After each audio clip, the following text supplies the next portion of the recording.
Günlərin bir günü geyindim Viktor paltarını. Getdim Tokilərə.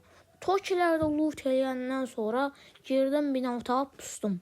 Sonra gördüm ki üstümə spor canlı adamlar gəlir. Sonra pəncərədən baxdım, gördüm dünyanın ən yaxşı oyunçuları. Biri Başırgey. O birisi də Qaos Rəhmətli.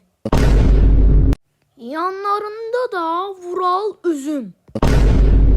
Mənim dəyərimdə bir dənə DBS, bir dənə də DP. Məndə baş getdi, bədən qaldı.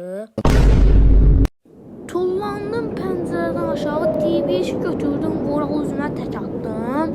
Sonra da başı üstümə bandı, onun DP ilə ötəyisi, o da yerə yapışdı. Sonra Qaos Rəhmətliyin başına rəcum düşdü, o da rəhmətli oldu. Bir də gördüm arxadan motosikletlə Jajqalka gəlir.